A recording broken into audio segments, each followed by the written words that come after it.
پیر صاحب نہیں تھے. کئی بازوقات ہوتا ہے نا جعلی پیر ہوتے ہیں, تو ان کے ہتھی چڑھ گیا تو کہنے لگا پیر صاحب مجھے نا حضور کا دیدار کرنا ہے. کیا کرنا ہے؟ کیا کرنا ہے؟ حضور کا دیدار کرنا ہے. ایک دن آیا, انہوں نے کہا جا کل بتاؤں گا.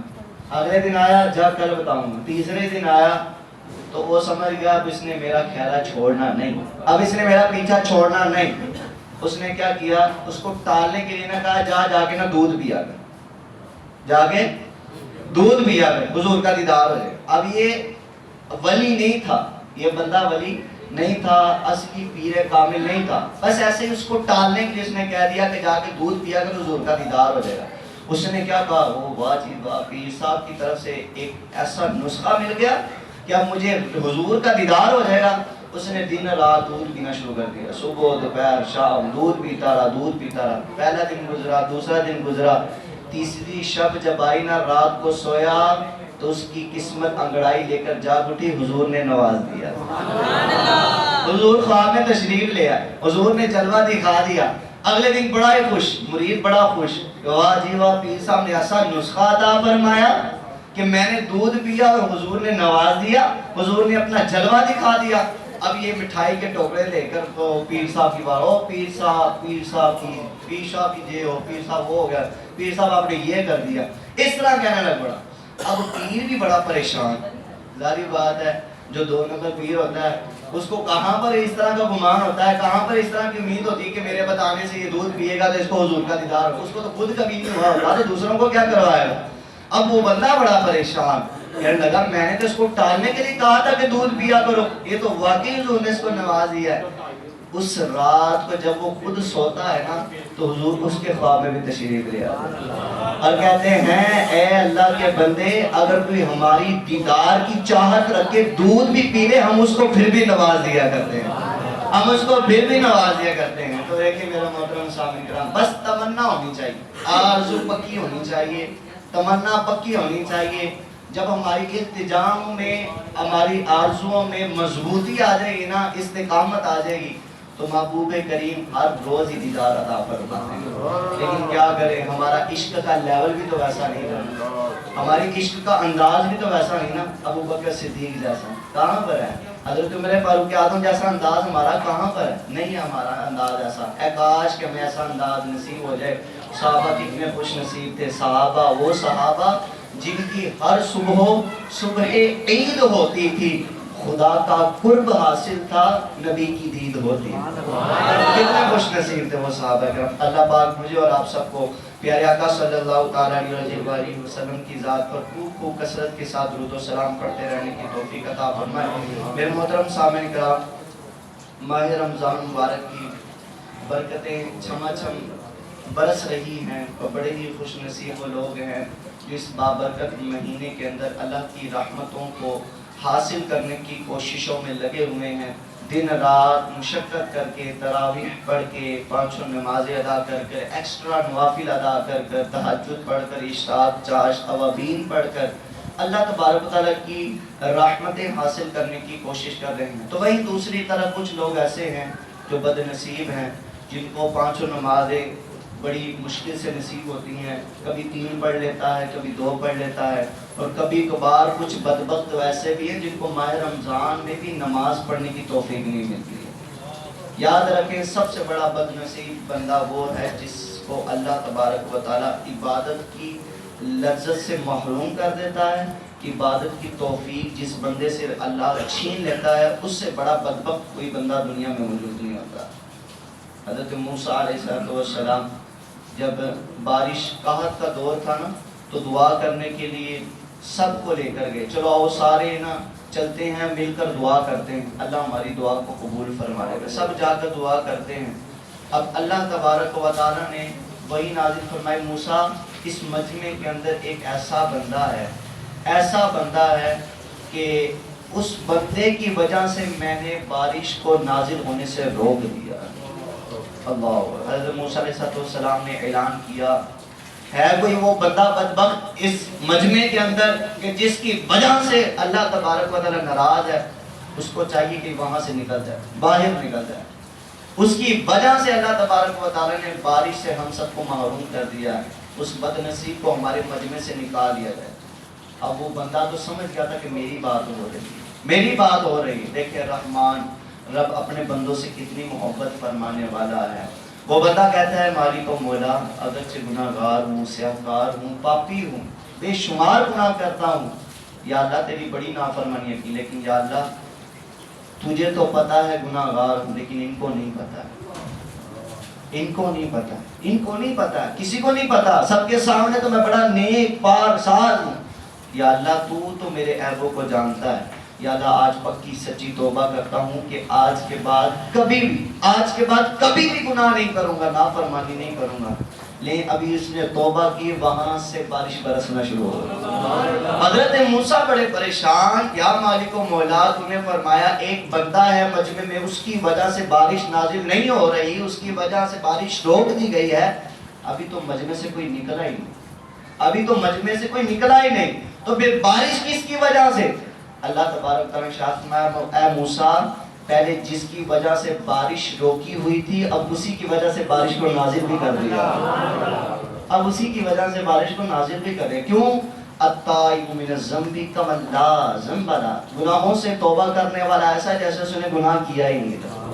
رب کتنا کریم۔ میرے محترم سامعین کرام، اللہ تبارک و تعالیٰ نے انسان کو پیدا فرمایا ہے، بندے کو پیدا فرمایا، اور اس انسان کو جب شعور آتا ہے، عقل دی جاتی ہے، اب یہ چاہتا ہے کہ مجھے نا روحانیت کا نور حاصل ہو، مجھے پہچان نصیب ہو، مجھے پہچان نصیب ہو۔ ٹھیک ہے، مثال کے طور پر کوئی بھی چیز آپ کے پاس ہے نا، جب تک آپ اس چیز کی معرفت نہیں نا ہے تب تک آپ کو چین نہیں آئے گا۔ آپ اپنا ہی جسم لے لیں، اپنا ہی وجود لے لیں، جب تک ہمیں اپنی زندگی کے بارے میں، اپنے جسم کے بارے میں معلومات نہیں ہوگی، جب تک ہمیں اس کے بارے میں پتہ نہیں چلے گا، تب تک ہم سمجھ نہیں پائیں گے کہ یار یہ وجود اللہ نے کس لیے عطا فرمایا ہے، یہ زندگی رب نے کس وجہ سے عطا فرمائی ہے۔ تو جس دن بندے کو پتہ چل جاتا ہے، اس دن اس کو روحانیت کا نور حاصل کرنے میں ایک ایسا جذبہ نصیب ہو جاتا ہے کہ وہ بندہ عمل کرنا بھی شروع ہو جاتا ہے۔ میرے محترم سامعین کرام، اللہ تبارک و تعالیٰ نے انسان کو پیدا فرمایا اور فرمایا کہ اگر تم روحانیت کا نور حاصل کرنا چاہتے ہو تو میں نے تمہارے لیے اپنے محبوب کو پیدا فرما دیا۔ وَدَاعِيًا إِلَى اللَّهِ بِإِذْنِهِ، یہ کیا کرتے ہیں؟ یہ تمہیں رب کے ساتھ جوڑنے کے لیے نازل کیے گئے ہیں، رب کے ساتھ ملانے کے لیے پیدا کیے گئے ہیں۔ اب کیا ہوتا ہے میرے محترم سامعین کرام، رب کتنا کریم ہے، کتنا مہربان ہے، واقعی رب 70 ماؤں سے بڑھ کر محبت کرنے والا ہے، اتنی محبت کرنے والا ہے۔ میں اگر کسی چیز سے محبت کرتا ہوں نا، دل و جان سے محبت کرتا ہوں، تو میں کبھی بھی نہیں چاہوں گا یہ چیز میں کسی کو دوں گا کسی کو نہیں دوں گا، یار یہ چیز مجھے بڑی پسند ہے اس لیے میں دوسرے کو دے نہیں سکتا۔ اگر کسی شخص سے محبت ہے تو ہم چاہتے ہیں نہیں بس میں اس سے محبت کرنے والا ہوں، کوئی دوسرا نہ ہو اس سے محبت کرنے والا، بس میں ہی اس سے محبت کرنے والا ہوں۔ رب کتنا کریم ہے، رب نے اپنا ایک ہی محبوب بنایا اور وہ بھی ہم غلاموں کو عطا فرما دیا۔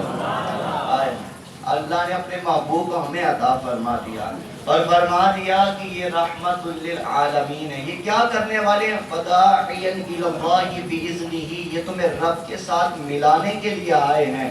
اور کیا خوب کسی نے کہا تھا اللہ اللہ کیے جانے سے اللہ نہ ملے، ارے اللہ والے ہی ہیں جو اللہ سے ملا دیتے ہیں، اللہ والے ہیں جو اللہ سے ملا دیتے ہیں۔ اب میرے محترم سامعین کرام، پیارے آقا صلی اللہ تعالیٰ علیہ وسلم کے بارے میں اللہ تبارک تعالیٰ نے ارشاد فرمایا قُلْ إِن كُنتُمْ تُحِبُّونَ اللَّهَ فَاتَّبِعُونِي يُحْبِبْكُمُ اللَّهُ، اے محبوب لوگوں کو فرما دیجئے کہ یہ آپ سے محبت کریں، جب یہ آپ سے محبت کریں گے رب بھی ان سے محبت فرمانا شروع ہوگا۔ اور پھر کیا ہوگا؟ وَدَاعِيًا إِلَى اللَّهِ بِإِذْنِهِ، اگر یہ میرا قرب حاصل کرنا چاہتے ہیں، اگر یہ معرفت حاصل کرنا چاہتے ہیں تو محبوب یہ آپ کے دامن کو مضبوطی سے تھام لیں، جب یہ آپ کے دامن کو مضبوطی سے تھام لیں گے میں ان کو معرفت کا نور عطا فرما دوں گا۔ معرفت کا نور اس کو نصیب ہو جاتا ہے جس کو حضور کا دامن اقدس نصیب ہو جاتا ہے۔ میرے محترم سامعین کرام، ہمیں بھی چاہیے کہ ایسے اعمال کریں، یہ پیارے آقا صلی اللہ تعالیٰ علیہ وسلم کی جستجو میں لگے رہیں۔ دیکھیں حضور نے ہمیں آ کے آزاد کیا، پیارے آقا صلی اللہ تعالیٰ علیہ وسلم نے ہمیں آ کر آزاد کیا. ہمارے اس دل کے ویران بنجر زمین کو حضور نے اتنا معطر اور معمر کر دیا کہ ہماری آنکھوں کے سامنے جو غفلت کے پردے تھے نا، جو اللہ تبارک و تعالیٰ کے گمراہ لوگوں کے سامنے جو پردے ہوتے ہیں، اللہ کے محبوب نے ان پردوں کو ہٹا دیا تھا. یاد رکھیں، دنیا میں پریشان بندہ وہ نہیں جس کے پاس پیسہ نہیں، جس کے اوپر قرضہ چڑھ گیا، یا پھر وہ بندہ پریشان نہیں کہ جس کا کوئی نقصان ہو گیا. دنیا میں سب سے زیادہ نقصان اٹھانے والا اور سب سے زیادہ پریشان بندہ وہ ہے جو گمراہ ہے. گمراہ کا مطلب راہ بھٹک گیا. اب جو بندہ راہ بھٹک جاتا ہے، صراط مستقیم سے ہٹ جاتا ہے، وہ بندہ کبھی بھی اپنی منزل تک پہنچ سکتا نہیں ہے، کبھی بھی اپنی منزل تک نہیں پہنچ سکتا ہے. تو سب سے بڑا نادان بندہ، سب سے بڑا بے وقوف بندہ اور سب سے بڑا محروم بندہ وہی ہے جو اپنے راستے سے بھٹک گیا. اب آپ سمجھیں گے جی وہ تو جاہل لوگ ہوتے ہیں جو اپنے راستے سے بھٹک جاتے ہیں، وہ تو بڑے غریب لوگ ہوتے ہیں جو اپنے راستے سے بھٹک جاتے ہیں. تو ایسا ہرگز نہیں. بڑی بڑی ڈگریاں حاصل کرنے والے، پی ایچ ڈی کرنے والے، ایم اے کرنے والے، ایف ایس سی کرنے والے، ڈاکٹر بننے والے، بڑے بڑے لوگ ایسے ہیں، بڑے بڑے عہدے دار ایسے ہیں، بڑے بڑے امیر و کبیر جن کے باہر کے ممالک میں بڑے سورسز ہوتے ہیں، بڑے بڑی سورسز آف انکم ہوتی ہے ان کی پاس، بڑا بڑا پیسہ ان کے پاس ہوتا ہے، لیکن پھر بھی کیا ہوتا ہے، رات کو وہ بت، پتھر کے بت کے سامنے کھڑے ہو کر اس کی پوجا کر رہے ہوتے ہیں.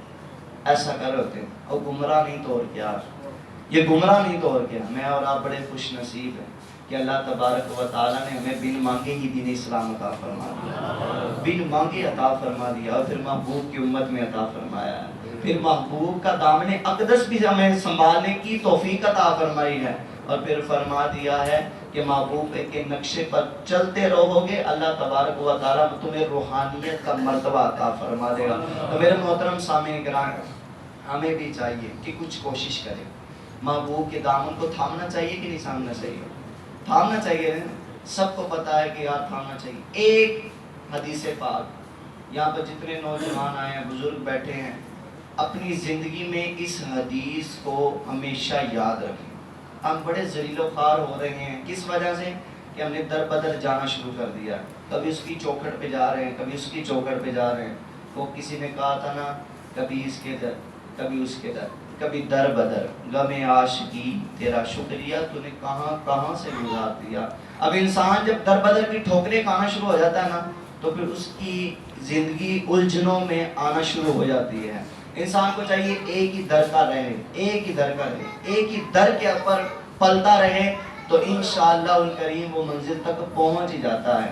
حضور نبی رحمت صلی اللہ تعالیٰ علیہ وسلم کے صحابی حضرت عبداللہ ابن عباس رضی اللہ تعالیٰ عنہ فرماتے ہیں، حضور نبی رحمت صلی اللہ تعالیٰ علیہ وسلم نے ارشاد فرمایا، اے عبداللہ ابن عباس، اے عبداللہ ابن عباس، بیٹا میری بات سن لو، ساری کائنات مل کر بھی تمہارا بھلا کرنے کی کوشش کرے، مگر رب نہ چاہے تو کوئی تیرا بھلا کر سکتا نہیں ہے. کوئی تیرا بھلا نہیں کر سکتا. اور ساری کائنات مل کر تیرا کچھ بگاڑنا چاہے اور رب نہ بگاڑنا چاہے تو کوئی تیرا بال بھی باقا کر سکتا نہیں ہے. کیونکہ وَتُعِزُّ مَن تَشَاءُ وَتُذِلُّ مَن تَشَاءُ، وہی رب ہے کہ جس نے ہدایت کا نور بھی عطا فرمانا ہے، وہی رب ہے کہ جس نے تمہیں عزتیں بھی عطا فرمانی ہیں، وہی رب ہے کہ جس نے تمہیں ترقیاں عطا فرمانی ہیں. اب انسان کو معرفت حاصل نہیں ہے تو وہ بندہ پریشان رہتا ہے، پتہ نہیں مجھے کھلانے والا کون ہے، مجھے پلانے والا کون ہے، میری پرورش کرنے والا کون ہے، میں دنیا میں آیا ہوں، مجھے بھیجا کس نے، میں جاؤں گا، مجھے لے کر میں جاؤں گا، کس کے پاس جاؤں گا لوٹ کر. وہ بندہ پریشان رہتا ہے. اس سب کے بارے میں حضور نے تو ارشاد فرمایا، حضور نے فرمایا کہ تمہیں لوٹ کر جانا ہے تو اپنے رب کی طرف لوٹ کر جانا ہے. میرے محترم سامعین کرام، تو ہم نے بھی لوٹ کر چلے ہی جانا ہے.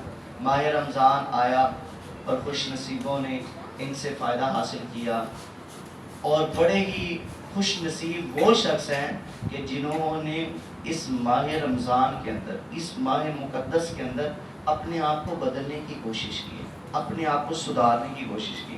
آپ دیکھیں گے کہ جب کوئی بندہ عہدے دار آتا ہے نا، تو 4-5 لوگ ایسے ہی اس کے پیچھے بھاگ رہے ہوتے ہیں، اس کی گاڑی کے پیچھے بھاگ رہے ہوتے ہیں، اس کو بڑا پروٹوکول دے رہے ہوتے ہیں، جناب بڑا ان کتنی بڑی شخصیت آ گئی ہمارے پاس، اور جناب اس کے نعرے لگائے جاتے ہیں. ایسا ہو رہا ہوتا ہے کس وجہ سے کہ تھوڑی سی عزت ہمیں بھی مل جائے، تھوڑا سا وقار ہمیں بھی مل جائے، تھوڑا سا پیسہ ہمیں بھی مل جائے. اس طرح کی سوچیں رکھ کر لوگ کیا کرتے ہیں. لیکن قربان جائیں پہلے کے اولیاء کرام پر، بڑے سادے لوگ ہوا کرتے تھے، بڑے ہی پکے ایمان والے ہوا کرتے تھے. آپ فرماتے ہیں گھر تو ہمارے کچے ہوتے تھے لیکن ہم رات کو سکون کی نیند سویا کرتے تھے، اور آج گھر پکے ہو چکے ہیں لیکن سکون کی نیندیں ختم ہو چکی ہیں. ایسا ہے کہ نہیں؟ ایسا ہوتا ہے. اس کی وجہ یہ ہے کہ ہم نے دین اسلام کو سمجھا ہی نہیں. جس دن ہم دین اسلام کو سمجھنے کی کوشش کریں گے اور دین اسلام ہماری سمجھ میں آ گیا، اس دن ہمارا ہر ایک قدم اٹھانا اللہ تبارک تعالیٰ کی رضا کی خاطر ہوگا. اور اللہ نے فرما دیا جب تم میری رضا کی خاطر کام کرتے ہو تو میں غیب سے تمہاری مدد بھی کرنا شروع کر دوں. وہ کرم نوازیاں ہونا شروع ہو جاتی ہیں جب تم اللہ کی راہ میں لگ جاتے ہو. حضرت ہارون رشید بادشاہ، بہت بڑے بادشاہ گزرے. ہارون رشید پہلے گناہ کیا کرتے تھے، پھر اللہ تبارک و تعالیٰ نے توفیق بخشی تو آپ نے توبہ کی، اور پکی اور سچی توبہ کی. ایسی توبہ نہیں ہماری طرح توبہ نہیں کی کہ آج توبہ کر لی اور کل سے پھر گناہ کرنے شروع کر دیے، آج معافی مانگ لی اور کل سے پھر گناہ کرنے شروع کر دیے. ہمارا کیا کام ہوتا ہے؟ ہم نیتیں کر لیتے ہیں، ارادے کر لیتے ہیں، لیکن ہمارے ارادے پختہ نہیں ہوتے، ہمارے ارادے مضبوط نہیں ہوتے. ہم کہتے ہیں جی کل سے میں نمازیں شروع کر لوں گا، کل سے روزہ رکھنا شروع کر دوں گا، کل سے یہ نیک اعمال کرنا شروع کر دوں گا، لیکن پھر وقت آتا ہے کہ ہم اسی روٹین پر واپس آ جاتے ہیں جو روٹین ہمارے پہلے ہو رہی ہوتی ہے. میرے محترم سامعین کرام، ہارون رشید آ رہے تھے حج کر کے واپس تشریف لا رہے تھے کہ سارے لوگ ارد گرد جمع ہو گئے، سب نے نعرے لگانا شروع کر دیے. وہاں پر ایک بزرگ بیٹھے ہوئے تھے، بہلول دانا. کون بیٹھے ہوئے تھے جی؟ بہلول دانا. آپ نے ہارون رشید کو جب دیکھا نا تو مسکرائے. ہارون رشید نے جب دیکھا کہ یہ بزرگ مجھے دیکھ کر مسکرا رہے ہیں، اپنی اونٹنی سے نیچے اترے.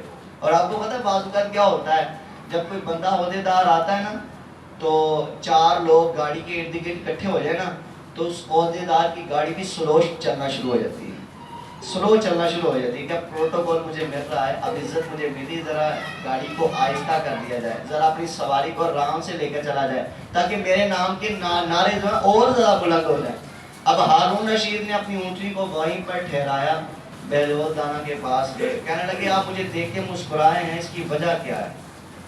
تو آپ نے بڑا ہی پیارا جملہ ارشاد فرمایا، کہا اے ہارون رشید تو بڑا نادان ہے، بڑا ہی نادان ہے. کہا کہ وہ کیسے؟ کہا کہ دیکھ جن سے تو آج داد لے رہا ہے نا، چند عرصہ پہلے یہ کسی اور کی داد دیا کرتے تھے، چند عرصہ پہلے یہ کسی اور کے نعرے لگایا کرتے تھے، اور آج تیری باری ہے، ان قریب تو بھی چلا جائے گا، پھر یہ کسی اور کے نعرے لگائے. اور یہ دنیا بڑی بے وفا ہے، یہ بڑی بے وفا ہے. آج تمہاری ہے تو کل کو کسی اور کی ہو جائے گی، کل کو تمہارے پاس پیسہ ہوگا تو کل کو تمہارے ساتھ رہے گی، اگر تمہارے پاس مال و دولت ختم ہو گیا تو یہ دنیا دار بھی تمہیں چھوڑ کے چلے جائیں گے، سب کچھ چھوڑ کر چھاڑ کے چلے جائیں گے. لیکن قربان جائیں جنہوں نے اپنے محبوب کے دامن کو پکڑا ہے، رب تعالیٰ کے محبوب کے ساتھ اپنا تعلق مضبوط کیا ہے. آج بھی 1000 سال گزر گئے ہیں، داتا علی اجویری کو لوگ آج بھی یاد رکھتے ہیں، آج بھی لوگ یاد رکھتے ہیں. کیوں نہیں یاد رکھیں؟ کیونکہ انہوں نے اپنی زندگی کو فنا فی الرسول کر دیا، اپنی زندگیوں کو محبوب کے نام پر قربان کر دیا تھا. تو میرے محترم سامعین کرام، اب بہلول دانا جو تھے نا وہ مسکرا رہے تھے. کہا کہ تو بڑا نادان ہے، بڑا نادان ہے کہ تو ان لوگوں کے چکروں میں آ گیا ہے، پھنس گیا ہے. حضرت ہارون رشید اسی وقت آپ نے توبہ کی اور بیعت کر کے کہنے لگی کہ آج کے بعد میں کبھی بھی گناہ نہیں کروں گا، کبھی بھی عہدیداروں کی جگہ پر نہیں بیٹھوں گا. آپ نے فوراً توبہ کر لی.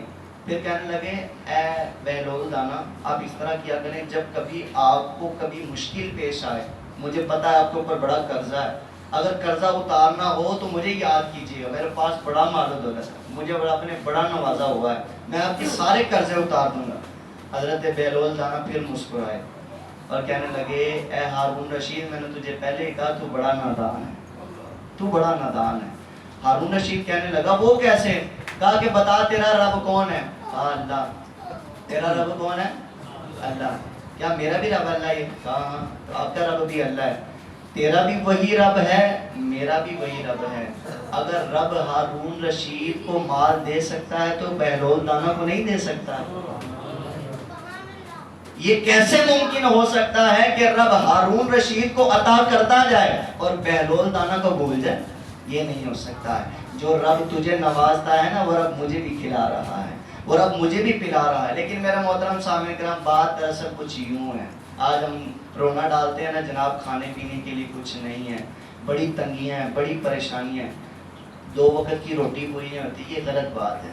2 وقت کی روٹی پوری نہ ہونا یہ غلط بات ہے۔ جو بندہ کوئی کام کاج بھی نہیں نہ کرتا، رب رات کو اس کو بھی کھلا کر سلایا کرتا ہے۔ جو کوئی کام نہیں کرتا، رب اس کو بھی کھلا کر پھر ہی سلاتا ہے۔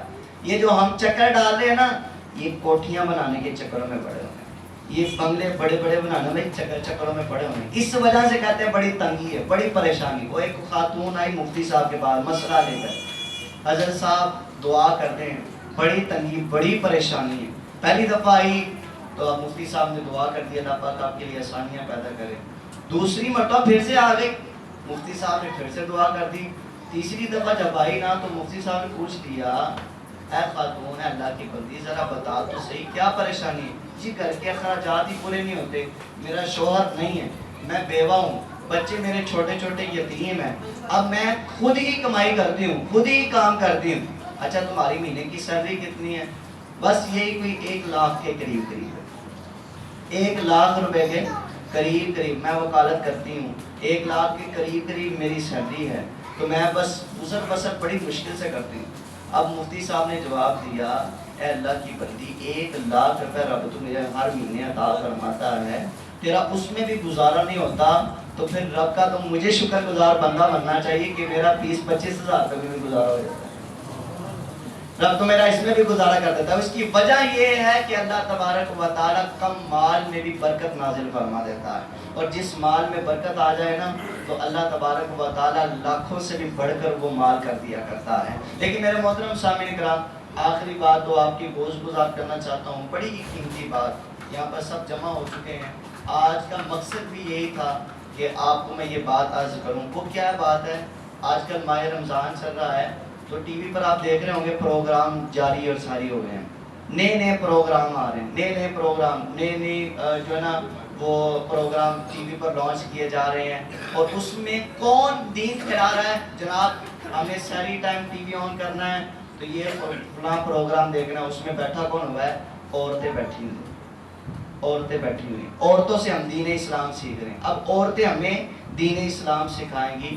اب دیکھیں حالت یہ آ چکی ہے کہ جناب وہاں پر بڑے بڑے مفتی، بڑے بڑے عالم دین وہاں پر بیٹھے ہوتے ہیں عورتوں کے سامنے، اور آپ کو سب کو پتا ہے کہ ٹی وی پر کیا ہو رہا ہے، کیا نہیں ہو رہا۔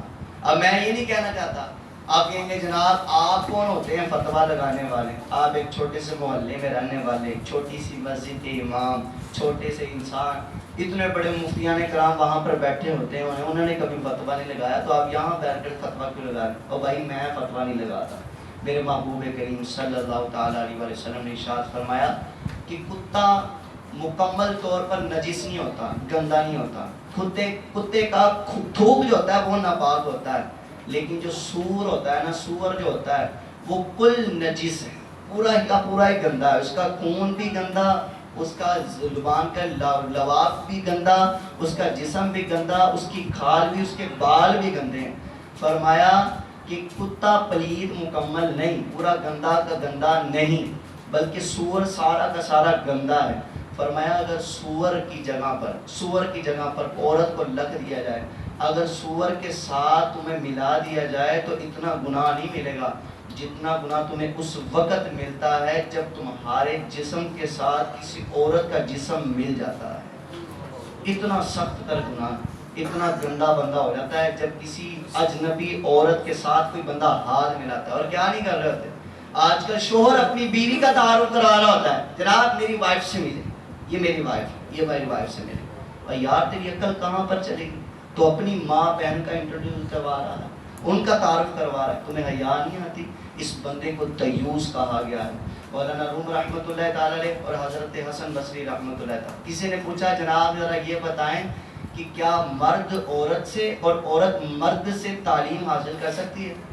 آج کل اسکولوں میں، کالج، یونیورسٹیوں میں یہی ہو رہا ہے، مرد عورتوں سے تعلیم حاصل کر رہے ہیں۔ ارے مجھے بتائیں، یہ معاشرہ بربادی کی طرف نہیں جائے گا کہ جب ایک خاتون، ایک عورت 10ویں کلاس کے اسٹوڈنٹ کو بایو پڑھائے گی، کیمسٹری پڑھائے گی، فزکس پڑھائے گی، جب یہ کتابیں جو ہیں وہ ایک عورت بچوں کو پڑھائے گی، لڑکوں کو، جوان عورتوں کو پڑھائے گی، تمہاری نسلیں برباد نہیں ہوں گی تو کیا ہوگا؟ نسلیں برباد نہیں ہوں گی تو کس طرف جائیں گے؟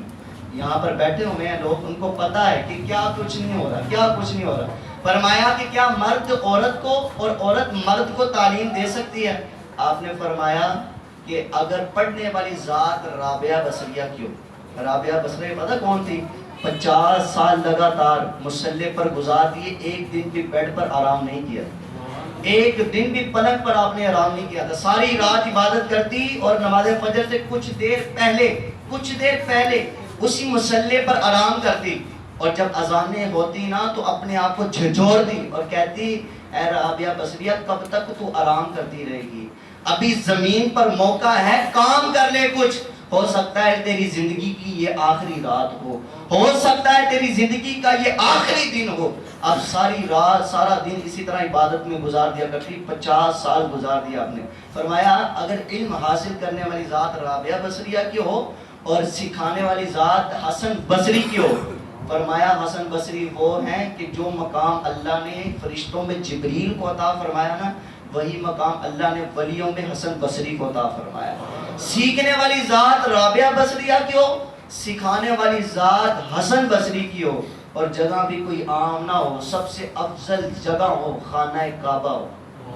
کون سی جگہ ہو جی؟ خانہ کعبہ ہو۔ سیکھنے والی ذات رابعہ بصریہ کی ہو، سکھانے والی ذات حسن بصری کی ہو، اور جگہ خانہ کعبہ کا اندر ہو، پھر بھی اللہ اجازت نہیں دیتا کہ کوئی مرد عورت کو تعلیم دے سکتا۔ آج کل کیا ہو رہا کیا نہیں ہو رہا؟ آپ دیکھیں نا، کچھ ذرا غور کریں۔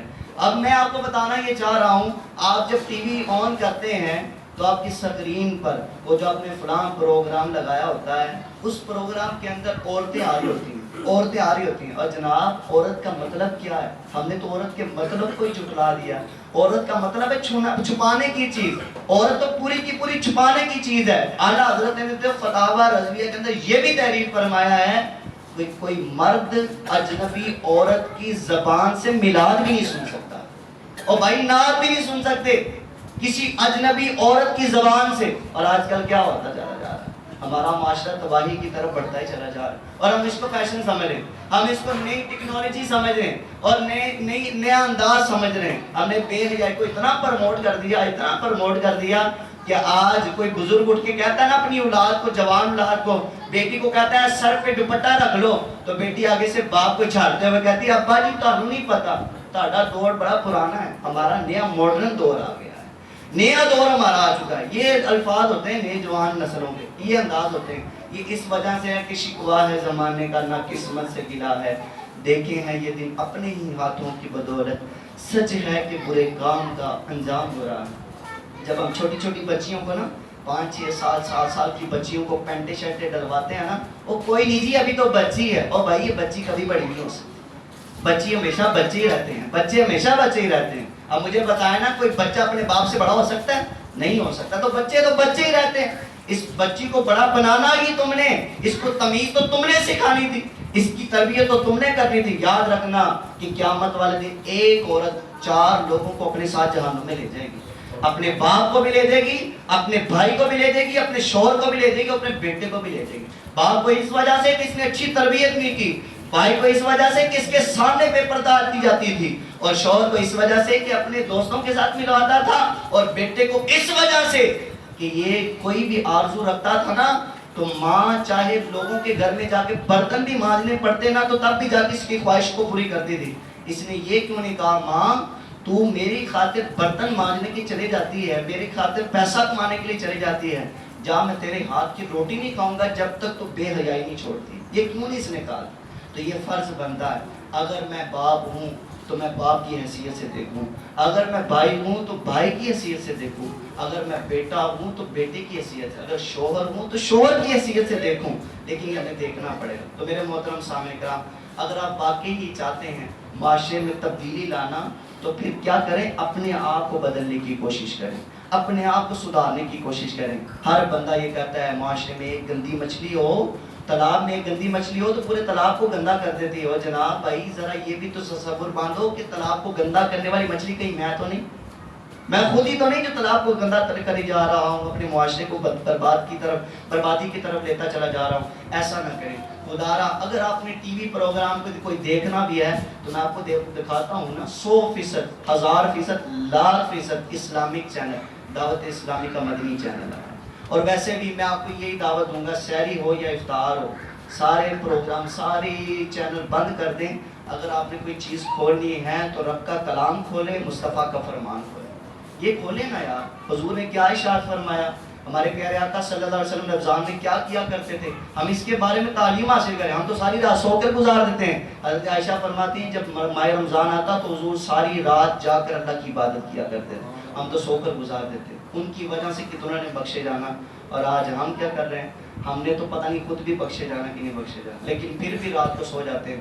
خدا را ایسا نہ کرے۔ ماہ رمضان آیا ہے، اپنی زندگیوں کو بدلنے کی کوشش کریں، اپنی قبر و آخرت کی تیاری کریں۔ کب کس نے چلے جانا کوئی پتہ نہیں چلنا، کس وقت چلے جانا، کس راہ پر چلے جانا کوئی نہیں پتہ چلنا۔ ابھی پچھلے دنوں 2 دن پہلے کی بات، میرے والد محترم اچھے خاصے کیا ہوا، اچانک طبیعت خراب ہوئی اور اس دنیا فانی سے پوچھ کر کے۔ اسی طرح ایک وقت آنا ہے کہ جناب مسجدوں میں اعلان ہونا ہے، حضرات ایک ضروری اعلان سماعت فرمائے، فلاں بن فلاں اس دنیا فانی سے انتقال کر گئے۔ یہ اعلان آ جائے، وہ اعلان سے پہلے تیاری کر لیں۔ اللہ پاک مجھے اور آپ سب کو عمل کی توفیق عطا فرمائے، آمین بجاہ